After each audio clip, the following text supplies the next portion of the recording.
நம்ம Ashwin sweets and ஸ்நாக்ஸை ஆஸ்திரேலியாவுக்கு export பண்றதுக்கு காண்டாக்ட் பண்ணுங்க 7373755163. தற்போது 7, 8, 9ஆம் வகுப்புகளில் பயிலும் சிபிஎஸ்இ மாணவர்கள் 10ஆம் வகுப்பை அடையும் போது 3வது மொழிக்கு தேர்வு எழுத வேண்டிய அவசியம் இல்லை என்று மத்திய இடைநிலை கல்வி வாரியம் அறிவித்துள்ளது. கூடுதல் விவரங்களை செய்தியாளர் நிரஞ்சன் வழங்க கேட்கலாம். நிரஞ்சன், வணக்கம். இந்த அறிவிப்பு தொடர்பான விவரங்களை பதிவு பண்ணலாம். சிபிஎஸ்இ பள்ளிகளில் புதிய மொழிக் கொள்கை சம்பந்தமான அதிரடியான வழிகாட்டுதல்களை தற்பொழுது மத்திய அரசு வெளியிட்டிருக்கிறது.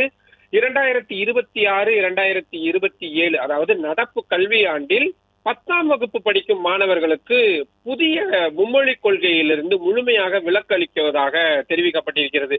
6ஆம் வகுப்பு மாணவர்களுக்கு மட்டும் இந்த 3 மொழி கொள்கை என்பது கட்டாயமாக்கப்படுகிறது என்பதை அதிகாரப்பூர்வமாக தற்பொழுது கல்வி வாரியமானது தற்பொழுது வெளியிட்டிருக்கிறார்கள். மத்திய இடைநிலை கல்வி வாரியம் இன்று வெளியிட்டிருக்கக்கூடிய செய்திக்குறிப்பின்படி நடப்பு கல்வி ஆண்டில் புதிய மும்மொழிக் கொள்கை என்ற வழிகாட்டுதல்கள் அமலுக்கு வருவதாகவும், இதன்படி மாணவர்கள் படிக்கும் 3 மொழிகளில் குறைந்தபட்சம் 2 மொழிகள் இந்திய மொழிகளாக பாரதிய பாஷா என்று அதை குறிப்பிட்டிருக்கிறார்கள். அவ்வாறு இருக்க வேண்டும் என்பது கட்டாயமாக்கப்பட்டிருக்கிறது என்பதை கூறியிருக்கிறார்கள். அதே போல பல்வேறு வகுப்புகளுக்கான முக்கிய வழிகாட்டுதல்களாக தனித்தனியாக அவர்கள் கூறியிருப்பது, நடப்பு கல்வியாண்டில் 10ஆம் வகுப்பில் இருக்கும் மாணவர்களுக்கு எந்த விதமான மாற்றமும் கிடையாது. அவர்கள் பழைய 2 மொழி கொள்கையையே தொடரலாம். அதாவது 3வது மொழியை அவர்கள் தேர்வாக எழுத வேண்டிய தேவையில்லை என்பதை தெளிவுபடுத்தியிருக்கிறார்கள்.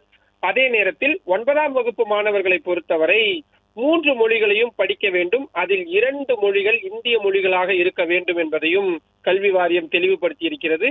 எனினும் இவர்களுக்கான 3வது மொழி தேர்வை பள்ளி அளவிலான உள்மதிப்பீடாக மட்டுமே இருக்கும். இவர்கள் 10ஆம் வகுப்பு பொதுத் தேர்வுக்கு செல்லும் பொழுது 3வது மொழிக்கு தேர்வு எழுத தேவையில்லை என்பதையும் தெளிவுபடுத்தியிருக்கிறார்கள்.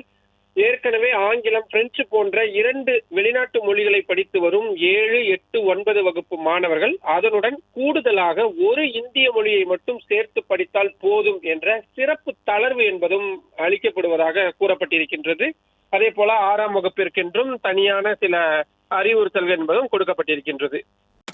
நம்ம அஸ்வின் ஸ்வீட்ஸ் அண்ட் ஸ்நாக்ஸை ஆஸ்திரேலியாவுக்கு எக்ஸ்போர்ட் பண்றதுக்கு காண்டாக்ட் பண்ணுங்க 7373755163.